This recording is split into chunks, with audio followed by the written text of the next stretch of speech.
Okay, so let's start. Welcome, everyone.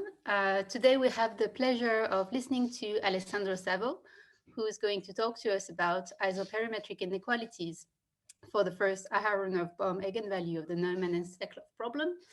As usual, do not hesitate to ask questions even during the talk by unmuting yourself. And if you have some and you don't want to unmute yourself, you can send them in the chat. We will share them with the speaker. So let's go. So thank you very much for the invitation to the intergalactic seminar. So it's a great pleasure to be here. So I'm going to report on a joint recent work with Bruno Colbois and Luigi Provenzano on the Aharonov-Bohm spectrum. So let me recall the definition of magnetic Laplacian. So we have a Riemannian manifold and a smooth real one form, which is called the potential one form. And so the two form given by x0 differentiation of A is called the magnetic field. So you can modify the connection according to the form A, which is acting on the space of complex valued functions by this law. So this is called magnetic gradient. So the derivative of u along the tangent vector x is the usual one, minus I times A of x u. So the operator is then given by the operator associated to the Laplacian associated to this connection. And so you can write it this way. And explicitly, you have this expression here. So it is important that the potential ground form is real, and it's also important that you act on the complex valued functions.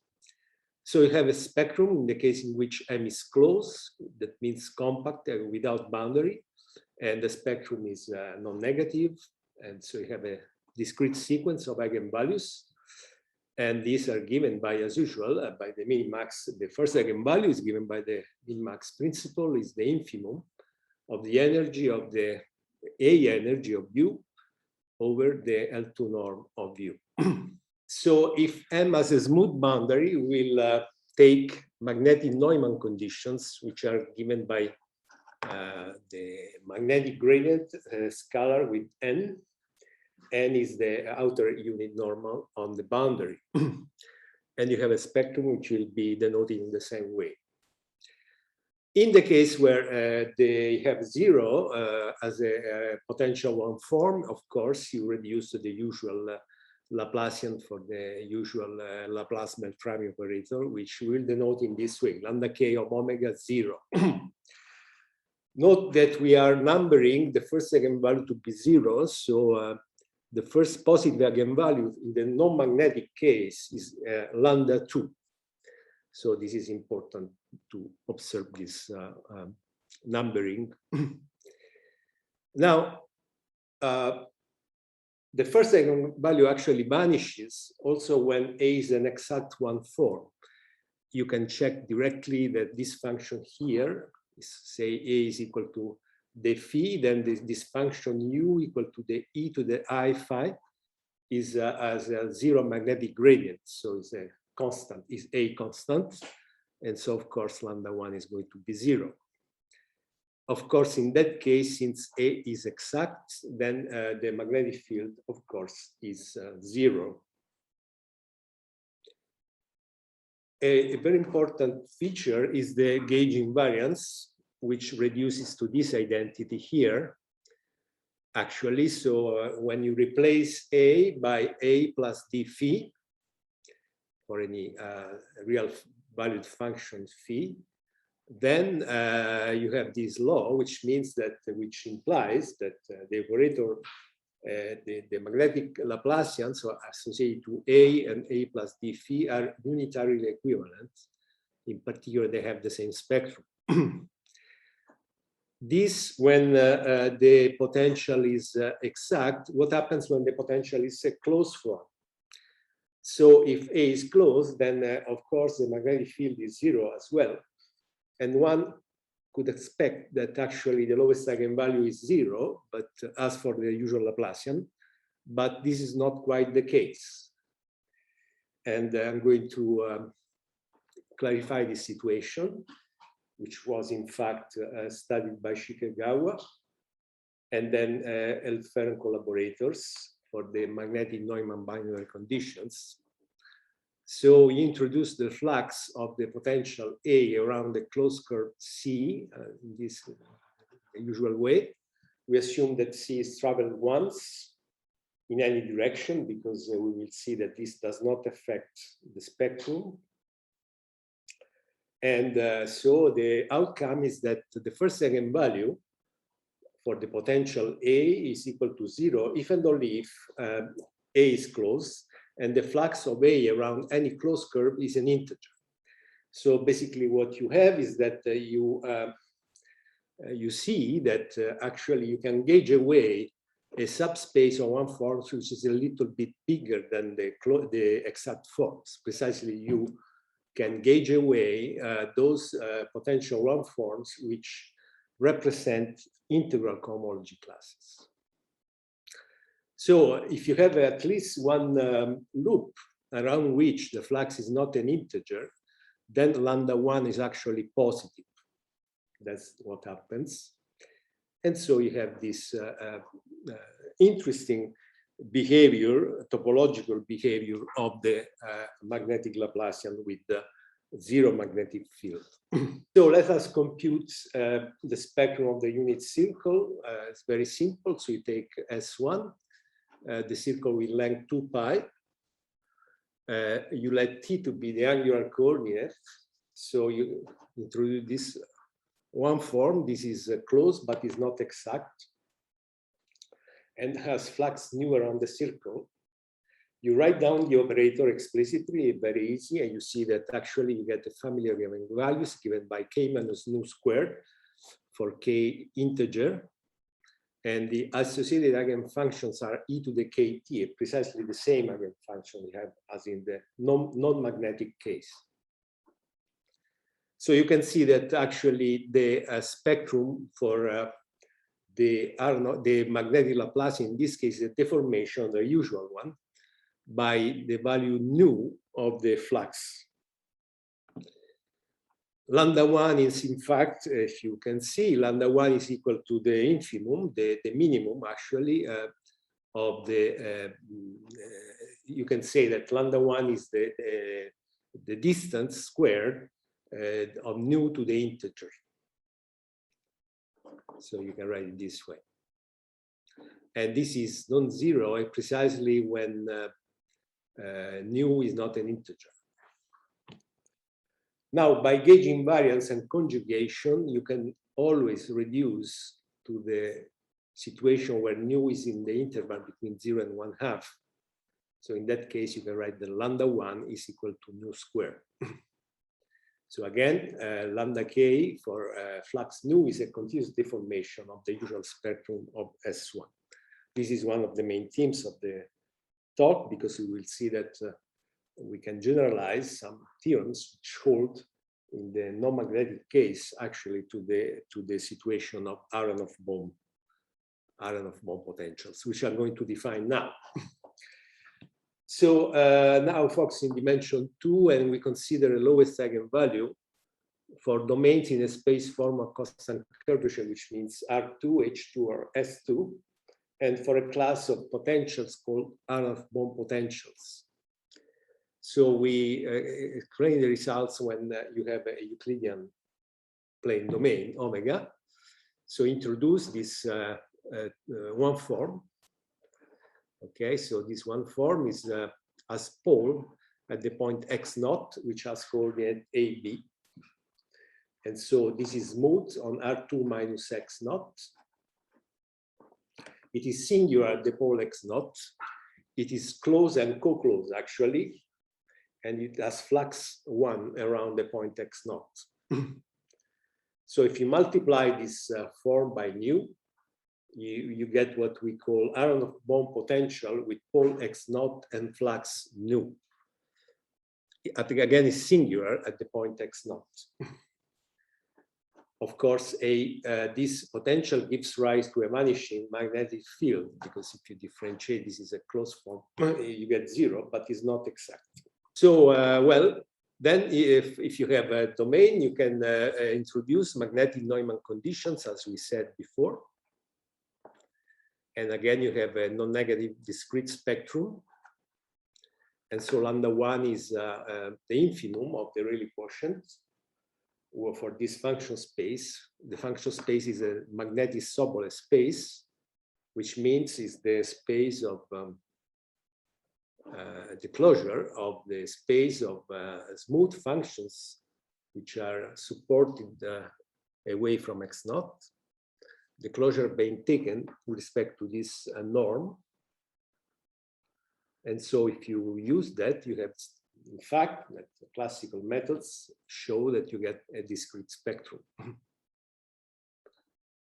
So what happens to the positivity of the first eigenvalue? So in this case, the first eigenvalue is precisely positive if and only if the flux is not an integer, if the pole belongs to omega.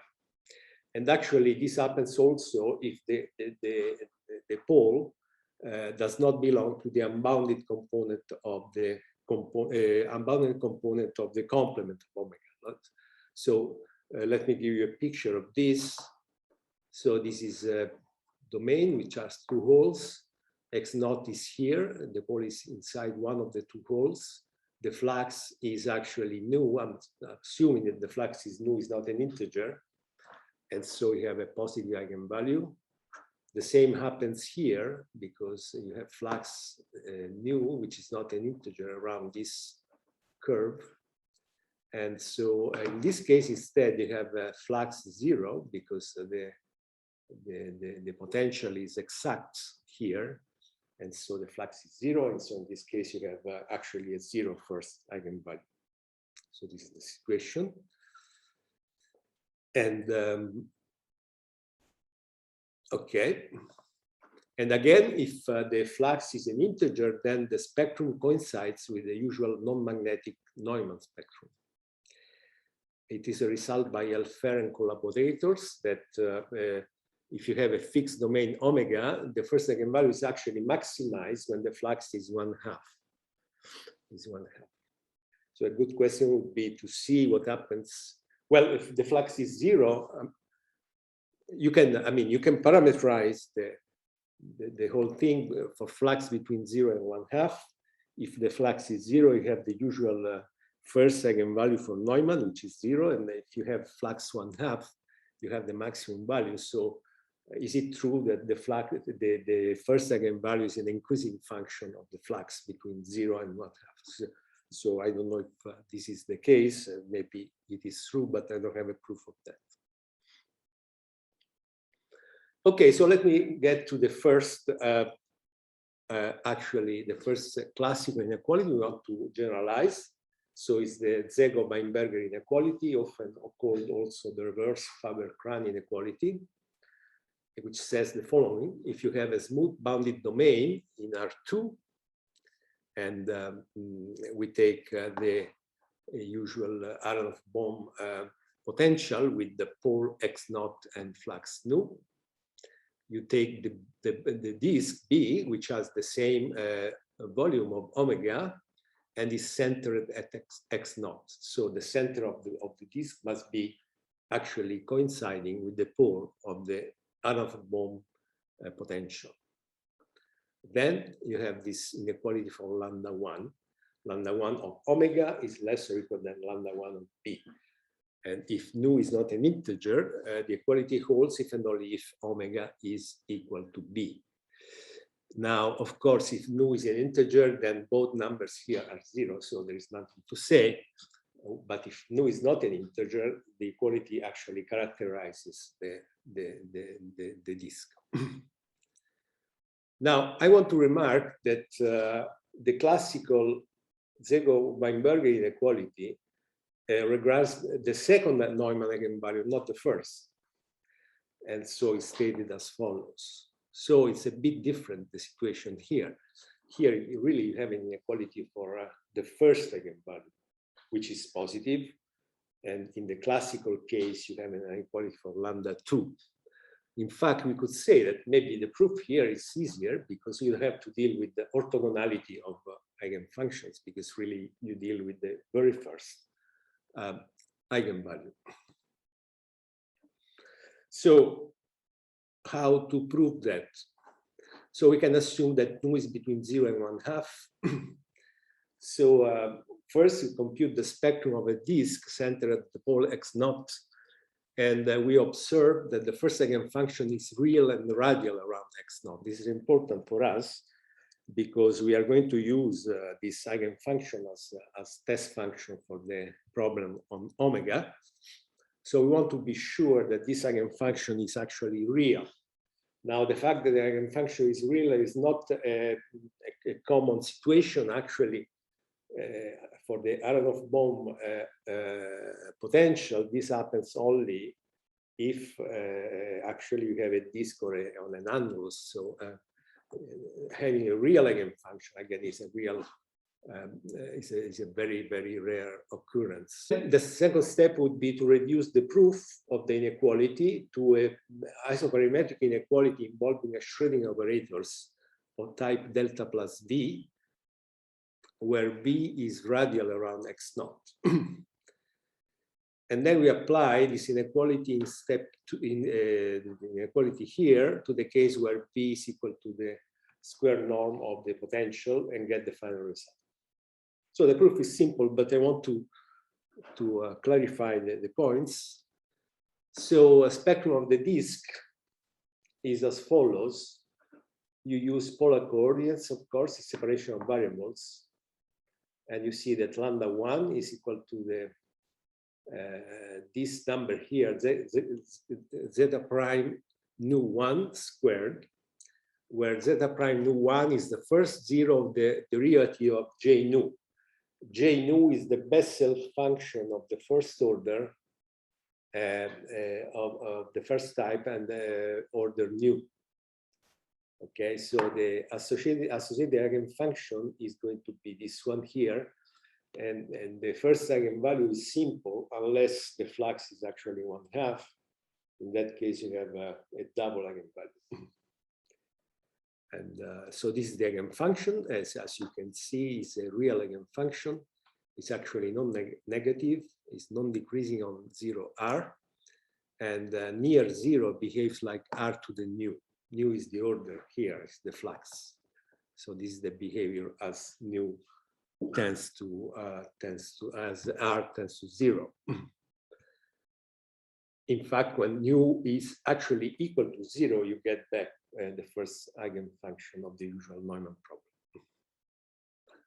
So this is the situation. Actually, you can compute the whole spectrum, and so the spectrum of the Aharonov-Bohm Laplacian of the unit disk consists of these numbers here, the square basically of the zeros of derivatives of the first derivative of Bessel functions of order k minus nu in absolute value.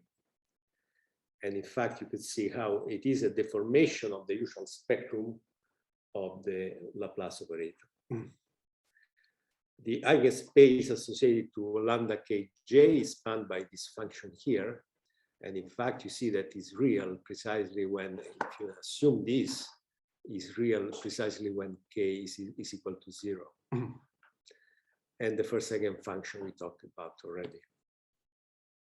So this is the spectrum is easily computed. Now, when you deal with upper bounds, you like to use test functions which are real. So if you put this kind of test functions, then the energy takes this form here. It's very easy to see that. So if you reduce to the real functions, you see that you can bound from above the first eigenvalue of the magnetic Laplacian with that of the Schrödinger operator delta plus B, where B is actually the square norm of A. So you get this is a very simple observation, but it's very useful Okay, so lambda 1 of omega for the Aharonov-Bohm Laplacian is less than or equal to lambda 1 of omega for the Schrödinger operator delta plus absolute square norm of the potential. The equality holds if and only if there is a first eigenfunction which is real. And again, I remark that this is happens for this kind of potential only when you are dealing with either a ball or an annulus centered at x0. Okay, so this is what the first observation. Now the main calculation here is to then derive an isoperimetric inequality for this kind of operators. So we are dealing again with the Schrödinger operators, which are where the potential is radial around the point x0, and V could be singular, in fact, at x0. In fact, in our case, V will be equal to the nu square over r squared, which is, when is the norm square of A. So if you introduce this fourth domain, then you can define the first eigenvalue in the usual way, then you see that this number is non-negative. Very often, actually, this operator has a discrete spectrum, but we don't care at the moment. We just need this definition here. So you take a smooth bounded domain in Rn, and you take B to be the ball with center at x0 and with the same volume. We set d of omega to be the diameter of omega, and we make the following assumptions. So the first one is that, again, there exists a first eigenfunction u on the disk, which is non-negative, radial, and non-decreasing in the radial direction. The second assumption is that the potential V is radial around x0. It is non-negative and non-increasing. And the third assumption is this one here, which came out of the particular situation. So I don't know about, it might be that this inequality is known somewhere. We search the literature for something like that. It could be that you find this somewhere else, but so we gave a proof of this fact. And the assumption 1, 2, and 3 here, then you have this isoperimetric inequality, which is an equality if and only if omega is actually equal to the pole. And the idea of the proof is very simple. So you take, this is the disk, and this is the domain omega. This is the pole of the potential, if you want the pole of the potential V. So you define a test function f, which is equal to the u of r for r less equal than r, and you extend this function by a constant for little r larger or equal than r. So u, of course, is the first eigenfunction of the disk. Okay. So you see that you have the energy 0 here in the dark part. So and the minimax principle will give you this inequality here. And now you have to prove that the L2 norm of f is square is actually larger or equal than L2 norm square of f on B. And you have to show that this integral here is less or equal than that of the ball, which we will denote by integral B of f. And these two facts are very simple to show. I mean, this fact simply follows from this equality here that the volume of this set, dark set, which is the intersection of omega with the complement of B, is equal to the volume of this shadow region here, which is the complement of omega intersection with B. So if you use that, if you decompose this integral into the dark part and the white part, you easily see this one here. The inequality on the energy is proven in the same way, but it uses a crucial feature of this function here. You see, this function is radial. I call it f of r. So the energy in this case is precisely this. And the crucial fact is that f is decreasing. In proving this, you need to use the ODE, which defines u, and you use that, and you use the assumptions that we made before, precisely this one here. And that's why we need to impose that.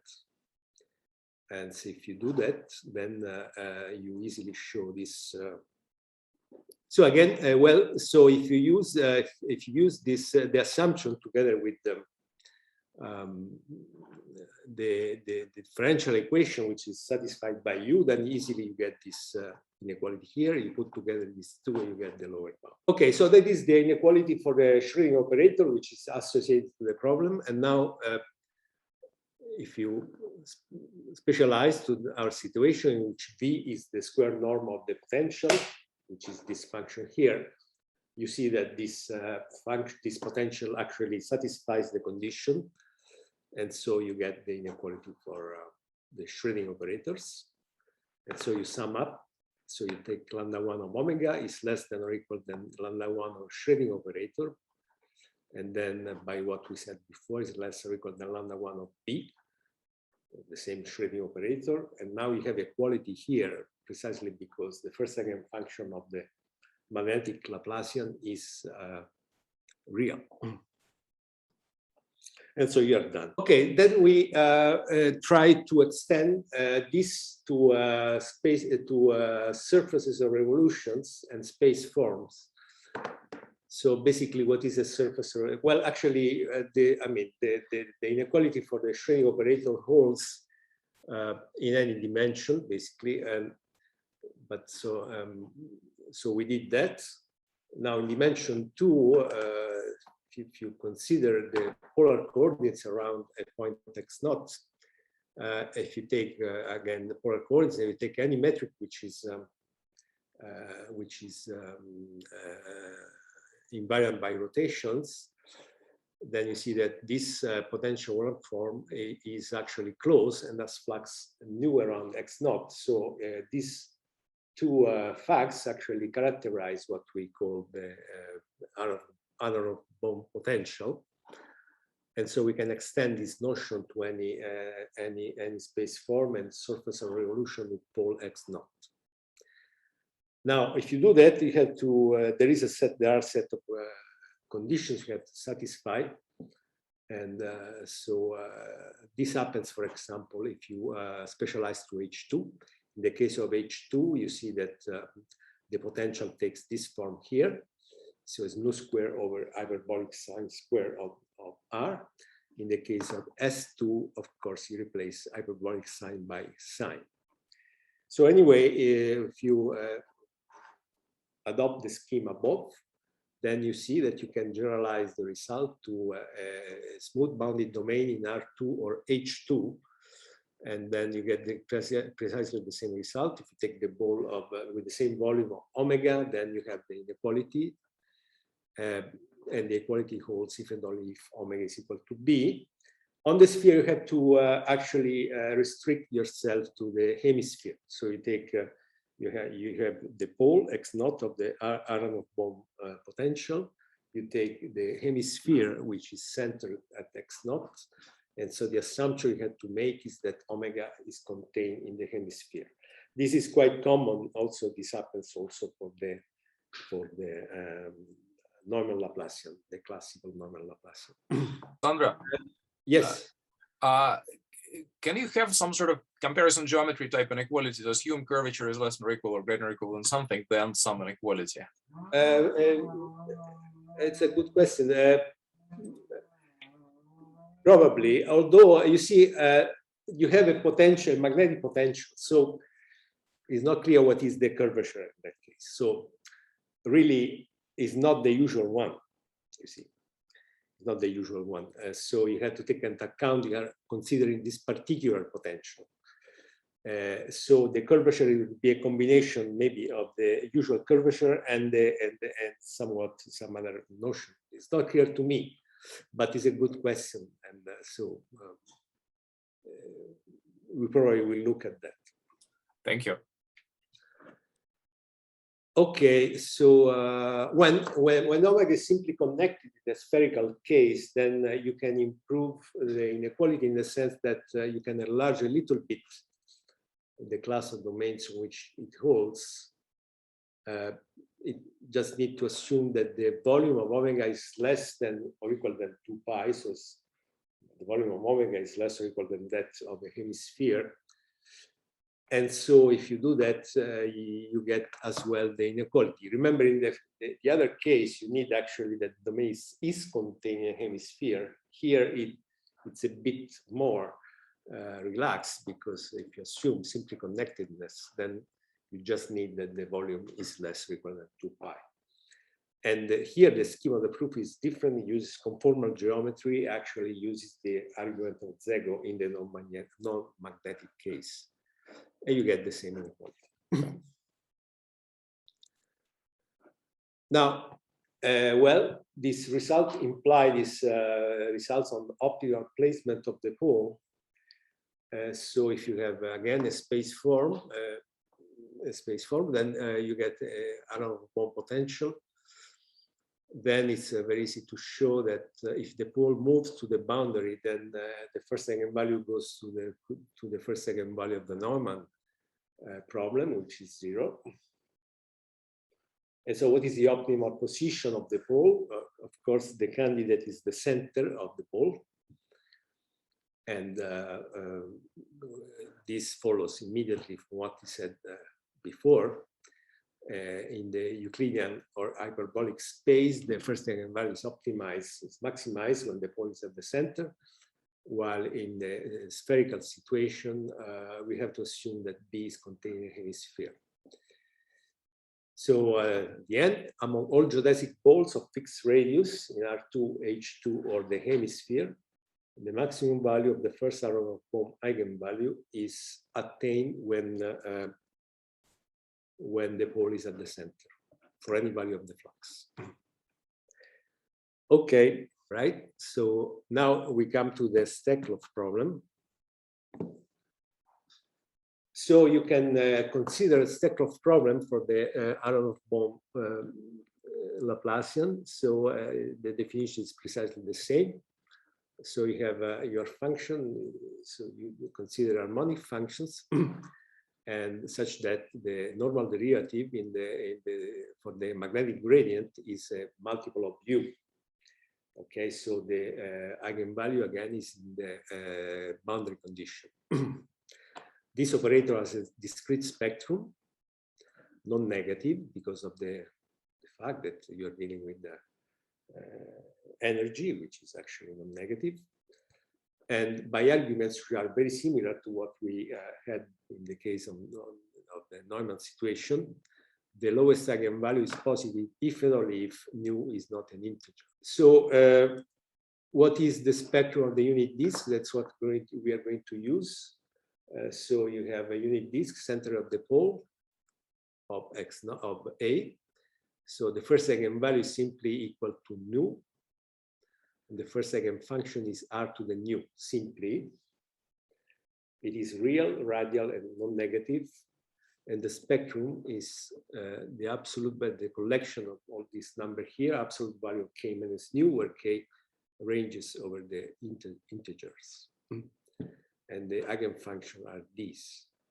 You can see that actually the spectrum again reduces to that of the non-magnetic case when k is an integer, when nu is an integer. Let's come to Brock theorem. So it says that if you have a domain, omega, you have a pole, and you let B to be the disk with the same measure of omega. If you take a flux between 0 and 1/2, then the first Steklov eigenvalue of omega is bounded above by the first Steklov eigenvalue of B. You can compute that is equal to that. Equality holds if and only if omega is equal to B.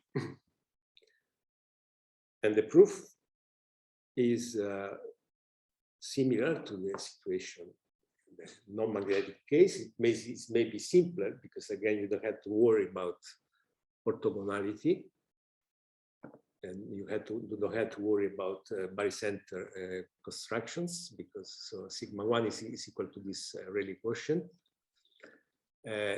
You take the function r to the nu. This function is globally defined on R2 and restrict to a first eigenfunction of the disk. You compute the energy of this. And so, well, by an argument which is very similar to what we did in the Schrödinger case, if you take this integral here, is actually less than or equal than the integral of the same function on B. You compute that, you get that. So the energy is bounded above by this number.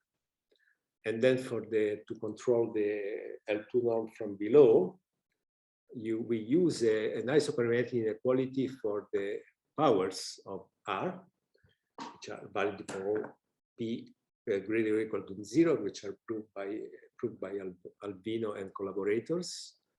It says that if you have a domain omega and the ball B, then this function, this integral, is bounded below by that on the ball, which is of course computed in this way. And so it follows that sigma 1 is less or equal to this number, which is nu over r, and this nu over r is actually equal to sigma 1 of the ball. So you put together these things, you get the inequality, and you can compute actually sigma 1 of B is equal to this number here. Okay, and then finally we get to the Weinstock inequality. And so if you have a simply connected domain in R2, you take a pole x naught. So you take the ball of the same perimeter of omega. We can assume that the flux is between 0 and 1/2. Then you can prove that sigma 1 of omega is less than or equal to sigma 1 of B, and this is computed in this way here. Equality holds if and only if omega is equal to the ball. Now, I want to stress again that the classical Weinstock inequality is for the second eigenvalue for Neumann. So this is, and actually is not, I mean, one could ask if we can extend this inequality to sigma 2, and the answer is no. We are talking to Luigi about that. And so, because if you take a disk set with the pole at the center, and you move the pole toward the boundary, when you hit the boundary, you get that sigma 2 of omega is actually larger than sigma 2 of B, simply because sigma 2 of omega, when x naught hits the boundary, is actually equal to sigma 2 for the classical case. And you have to compare to sigma 2 of the disk, which is less actually than that. So this does not extend to sigma 2. So it's actually peculiar to the first eigenvalue. It does extend in the case of the non-magnetic situation. The proof, well, the proof is a consequence of conformal invariance of the magnetic energy, gauge invariance, and the Riemann mapping theorem. So, well, what is the conformal invariance of the energy in the magnetic case? It says the following: if you take a conformal map between two surfaces, omega 1 and omega 2, and if you take any potential one form on omega 2, then you can pull back this potential one form to omega 1, and you have this equality here for the energy. Okay, so the classical case, of course, is when A is equal to 0. When A is non-zero, then you have to take into account that you are changing also the gradient here. So if you do that, you get this conformal invariance in this way. Okay, so when you do that, now the proof, you can assume that x naught is the origin, so the potential is this one here. You can take a conformal diffeomorphism, biolomorphic map of omega into B, where B is the unit disk centered at the origin. This phi can be assumed to fix the origin. And now, when you do that, you pull back this one form A by phi, and you compare with A actually on omega. And the fact is that these two forms are both harmonic, okay, and have the same flux. Okay, so since they are both harmonic and they have the same flux, then by gauge invariance, the first eigenvalue is the same. That's a crucial point. This does not happen, for example, if you take, if you take the Laplacian with the constant magnetic field. In that case, I don't believe that you have equality when you pull back. So you cannot use this argument, I think, for the constant magnetic field situation. And so now the proof is pretty much very, as usual, it's very easy, actually, maybe easier than the classical one. You take the first eigenfunction of the disk, which is r to the nu, and you pull it back by phi, and you take a test function, you get a test function on omega. So this is the min-max principle. You apply this test function for this eigenvalue here. So the min-max principle reads like this. Now u is equal 1 on the boundary of the pole, and so the pullback is 1 on the boundary of the omega. Okay, so this is just the 1 here. By the conformal invariance of the energy, this identity here, then this is equal to that. This is just equal to the boundary of the volume of the boundary of omega. This is less than or equal than this by conformal invariance. And so this is actually equal to that. U is equal to 1 on the boundary of B, so you get this. And so these follows very easily from this. And so you have this generalization of these two important theorems to the Aharonov-Bohm situation. Now, I want to finish just mentioning lower bound for these eigenvalues, which we obtained with Bruno Courbois a few years ago. In the case in which omega is convex, actually, we got this inequality when you have actually one connected domain, which means a difference between two convex domains. If you shrink the inner domain to a point, you get this result here. So lambda 1 of omega for the Aharonov-Bohm potential with pole x naught is bounded below by a constant divided by the length of the outer boundary squared. What is important here is the ratio between the minimum distance and the maximum distance of the pole to the boundary, which is beta over b. And so you get this lower bound here. If you assume that the flux nu is between 0 and 1/2, actually you can put nu square here. So this factor was later improved to beta over b, which is actually sharp. Took a bit of work to improve from this to this. But anyway, so you get this lower bound by these quantities here. So a few words about many poles. You have many poles. You can consider the Aharonov-Bohm potential is given by the sum of all these potentials. So here's a picture. So we assume that the flux is the same around all points, say flux nu, and study lambda 1 of omega with respect to this potential here. And so a few questions. What is the optimal placement of P1.Pn so that you can make, for example, lambda 1 the most? In the case of one pole, the optimal placement we saw is the center of the disk, but in the case of more poles, the question, of course, is more difficult. Then we could ask if we have a Szego-Weinberger inequality, type inequality, at least of the same type. So meaning that if lambda 1 is bounded above by a constant over the volume of omega for any number of poles. So is it true that we have this inequality here, which we have in the case of one pole, and is sharp? Is it possible to get it for many poles for a constant C which does not depend on n? So maybe, yeah, well, the answer is actually no. We believe it was true, but it's not true.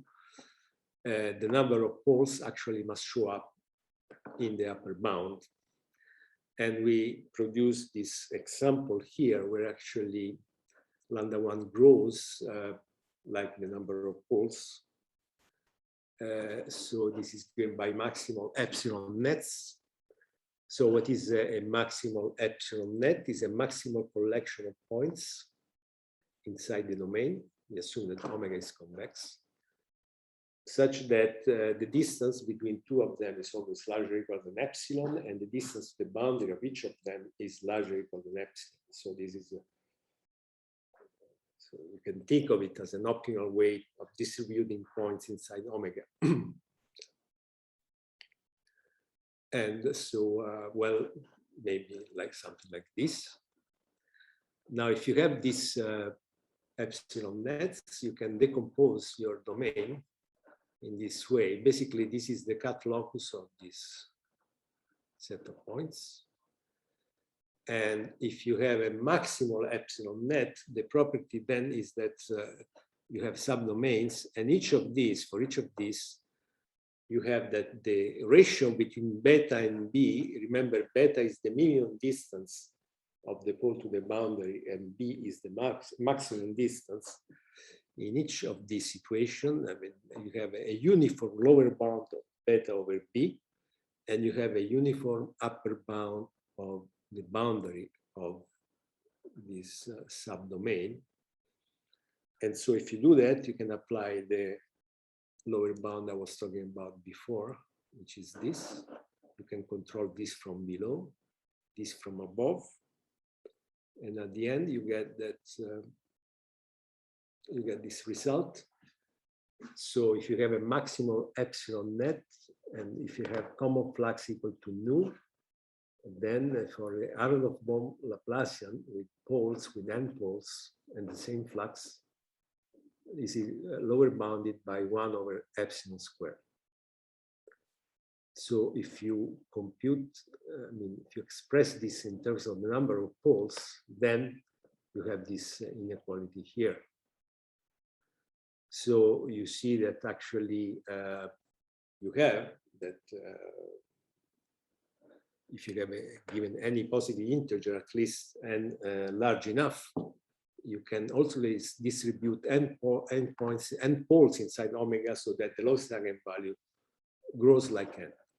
So that is the idea.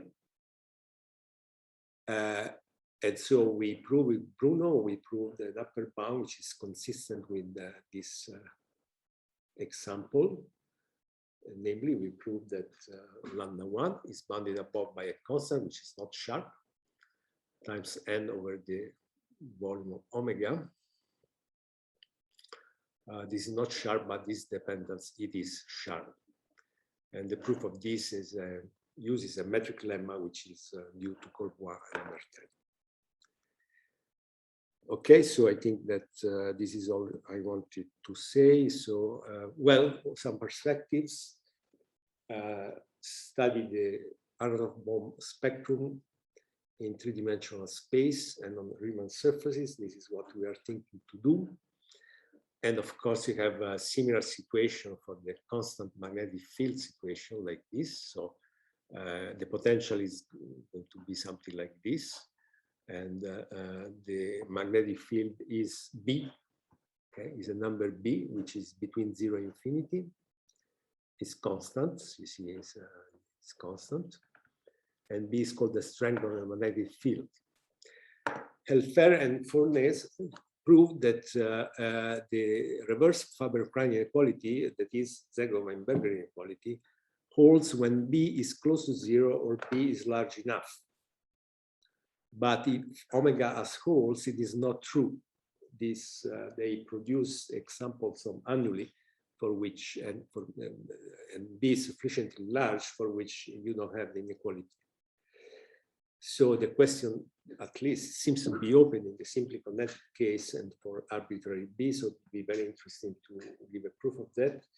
I believe it's a bit more difficult than what we did.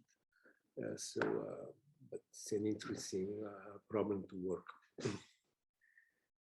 Okay, and so, so this is the main paper. So it's a preprint, just came out.